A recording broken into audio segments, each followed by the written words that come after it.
Get ready for the countdown. 10, 9, 8, 7, 6, 5, 4, 3, 2, 1, 0.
Pada hari ini saya akan membentangkan GISC 1082, yaitu isu semasa dan cabaran masa depan.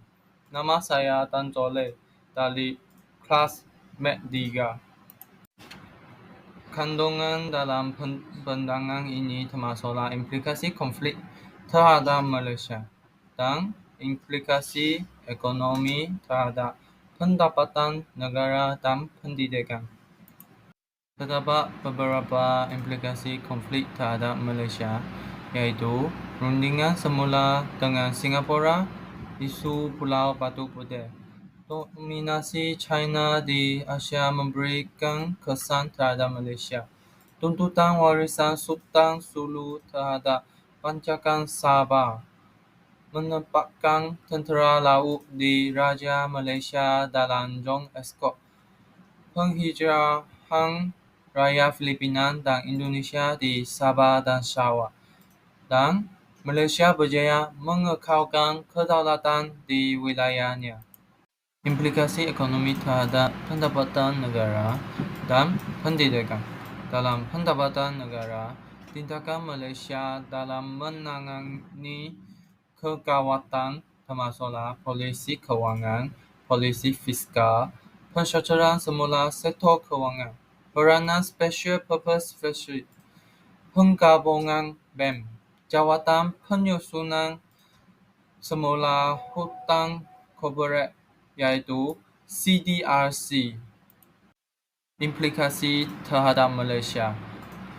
Kedaulatan negara merujuk kepada kuasa penuh kerajaan dalam mentadbir wilayahnya tanpa campur tangan asing. Malaysia menghadapi pelbagai cabaran dalam mengekalkan kedaulatannya. Pembentangan ini akan membincangkan beberapa isu berkaitan dengan Kedaulatan Malaysia. Dengan semula dengan Singapura, yaitu isu Pulau Batu Putih. Latar belakang tentang isu ini, Pulau Batu Putih menjadi rebutan Malaysia dan Singapura sejak tahun 1979. Pada tahun 2008, Mahkamah Keadilan Antarabangsa, yaitu ICJ, menyerahkan pulau ini kepada negara jiran, Singapura. Pada tahun 2017, Malaysia cuba mengemukakan bukti baharu tetapi menarik balik tuntutan pada tahun 2018. Implikasi rundingan semula dengan Singapura terhadap Malaysia. Implikasi terhadap Malaysia termasuklah kehilangan kedaulatan ke atas kawasan strategi, kesan ekonomi kerana kehilangan potensi sumber marin dan perdagangan, isu keselamatan kerana Singapura boleh memperkukuh kawalan ketenteraan di kawasan ini. Tindakan Malaysia dalam rundingan semula dengan Singapura. Malaysia menilai semula dasar diplomasi dengan Singapura mengukuhkan kawalan di kawasan berhampiran seperti Middle Rock, dominasi China di Asia dan kesannya terhadap Malaysia. Latar belakang China merupakan kuasa besar ekonomi dan politik di Asia. Projek Belt and Road Initiative (BRI) melibatkan pelaburan besar di Malaysia. Tuntutan China di Laut China Selatan bertindak dengan zon ekonomi eksklusif Malaysia. Dominasi China di Asia dan kesannya terhadap Malaysia. Implikasi dominasi China di Asia terhadap Malaysia. Dalam bidang ekonomi, peluang pelaburan meningkat, tetapi risiko hutang kepada China. Dalam bidang keselamatan, keperluan mempertahankan kedaulatan maritim terhadap pencerobohan kapal China. Dalam bidang politik, Malaysia perlu mengekalkan hubungan baik dengan China tanpa mengabaikan kepentingan negara lain. Tindakan Malaysia untuk mengatasi masalah tersebut termasuklah Malaysia mengukuhkan pertahanan maritim. Malaysia berunding secara diplomatik untuk melindungi kepentingan ekonomi dan keselamatan negara. Tuntutan warisan Sultan Sulu terhadap Panjakan Sabah. Latar belakang kes Panjakan Sabah oleh Kesultanan Sulu sejak 1878. Pada tahun 2022, Penwaris Sultan Sulu memfaulkan tuntutan ke atas aset Malaysia di luar negara. Mahkamah Sempayung dan Perancis terlibat dalam kes ini. Implikasi tuntutan warisan Sultan Sulu terhadap Malaysia.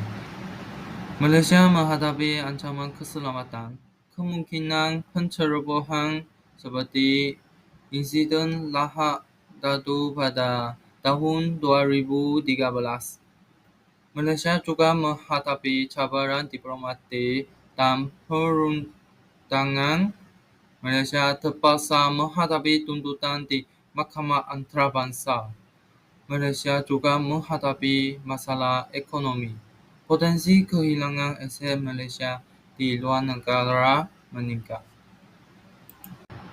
Tindakan Malaysia untuk menangani masalah tersebut termasuklah Malaysia memperkukuhkan pertahanan di Sabah.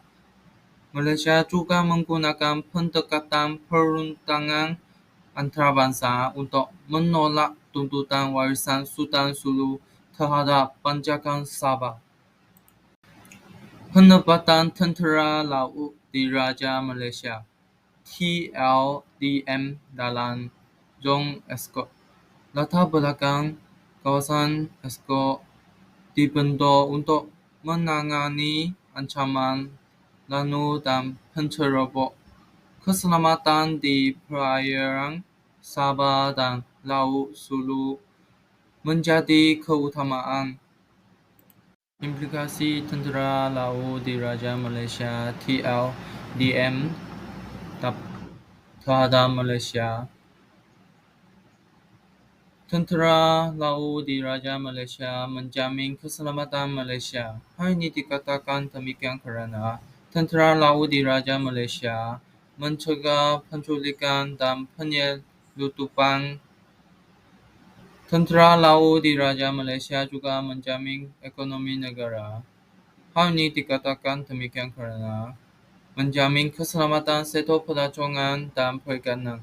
Hal ini dapat meningkatkan pendapatan negara. Hubungan diplomatik juga terjamin. Tentera Laut Diraja Malaysia meningkatkan kerjasama keselamatan dengan Filipina dan Indonesia. Penempatan Tentera Laut Diraja Malaysia dalam Zon Ekskul tindakan Malaysia. Hal ini dapat meningkatkan aset ketenteraan di Zon Ekskul. Malaysia dapat mengadakan kerjasama strategi dengan negara jiran untuk mengekang ancaman luar.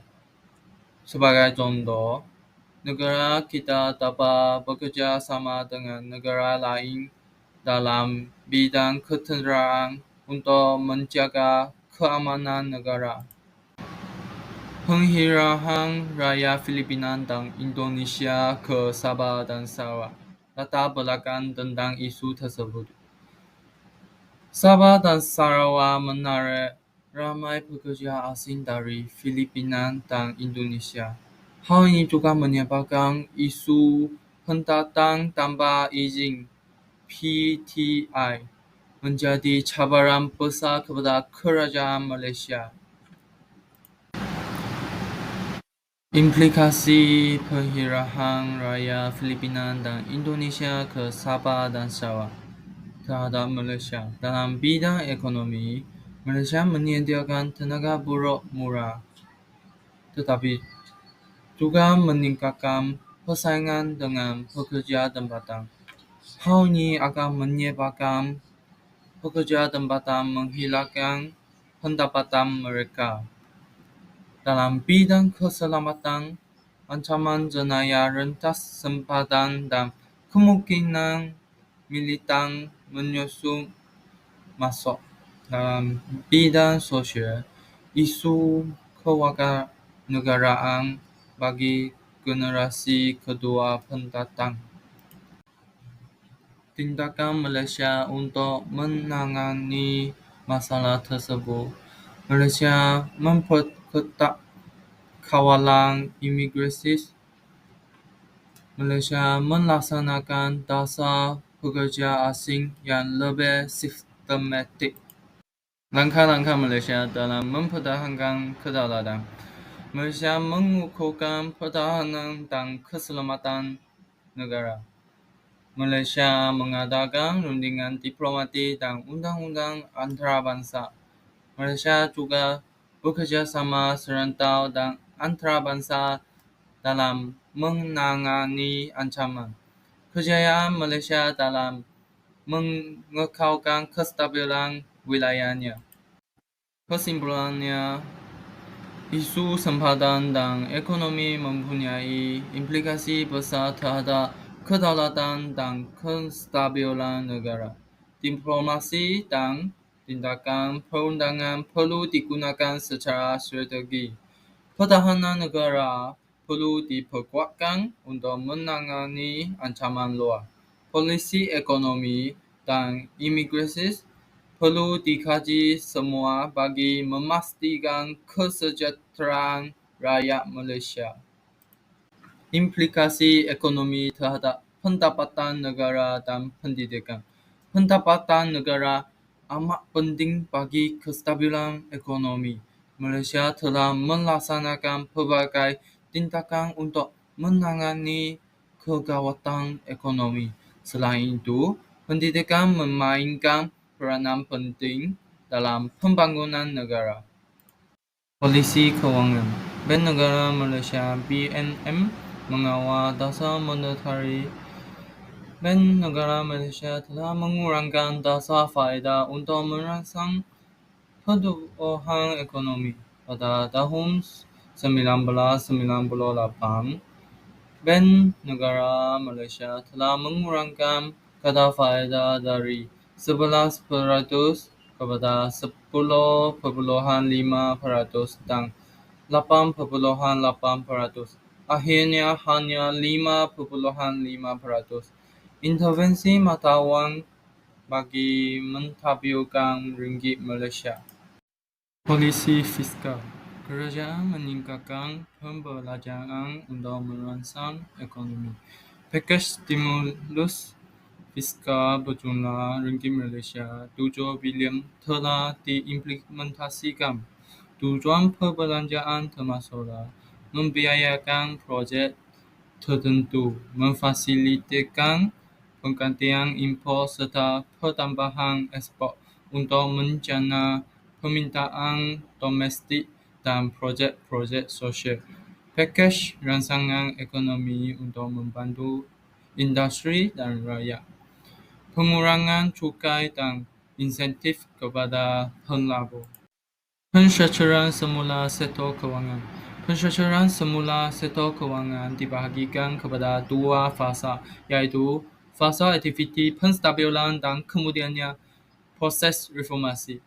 Dana harta ditubuhkan untuk membeli pinjaman tidak berbayar. Dana modal ditubuhkan untuk menyuntik modal kepada institusi kewangan. Pensyaratan semula sektor kewangan diletak di bawah Corporate Debt Restructuring Committee. Penggabungan bank dan pembangunan pasaran bond dapat mengukuhkan sistem perbankan negara, memastikan kecairan dalam pasaran kewangan, dan mengawal selit institusi kewangan bagi mengelakkan risiko kegawatan. Peranan Special Purpose Vehicle (SPV). SPV digunakan untuk menyelesaikan hutang syarikat yang terjejas. Contohnya, dana harta dan dana modal ditubuhkan pada tahun 1998. Dana harta dimulakan dengan modal sebanyak ringgit Malaysia 25 bilion. Hal ini mengambil alih NPL daripada institusi kewangan pada harga adil pasaran dan memaksimumkan nilai pemulihan NPL. Hal ini juga mengurangkan beban kewangan NPL institusi kewangan di Malaysia. Selain itu, dana modal dimulakan dengan modal sebanyak ringgit Malaysia 6.4 bilion kepada 10 institusi kewangan. Hal ini dapat mengelakkan risiko sistematik kepada sektor kewangan dan juga memastikan syarikat yang menerima suntikan modal akan beroperasi dengan cekap dan berusaha mengukuhkan syarikat. Penggabungan bank. Penggabungan bank untuk memperkukuhkan sistem perbankan dapat mengurangkan risiko kegagalan bank kecil. Bank negara menyediakan bantuan cara penggabungan dan penilaian, mengawal selia, memudahkan, melicinkan proses penggabungan. Program ini diperhatikan untuk tempoh 1 hingga 2 tahun. Dari segi kesan pertumbuhan pinjaman, penjimatan kos, perbuangan kaki tangan selepas penggabungan, peningkatan pulangan ke atas equity, dan tempo masa untuk penyelesaian penggabungan. Sebagai contohnya, penggabungan beberapa bank utama pada awal 2000-an. Jawatan Kuasa Penyusunan Semula Hutan Corporate (CDRC). CDRC ditubuhkan untuk membantu syarikat menyusun semula hutan mereka. CDRC berfungsi sebagai fasilitator antara pemilik hutan dan syarikat yang menghadapi masalah kewangan. CDRC melekat fungsi dana modal untuk memodalkan semula institusi-institusi kewangan. CDRC juga melengkapi fungsi dana harta untuk mengendalikan urusan pinjaman tidak berbayar. Aktiviti ketiga agensi ini iaitu dana modal, dana harta, dan CDRC adalah diawasi dan diseraskan oleh satu jawatan kuasa pembantu dipengerusikan oleh Gubernur Bank Negara Malaysia. Hal ini dapat membantu dalam kestabilan sektor korporat. Peranan pendidikan dalam ekonomi. Pendidikan memainkan peranan yang amat penting dalam ekonomi. Pendidikan berkualiti menghasilkan tenaga kerja mahir.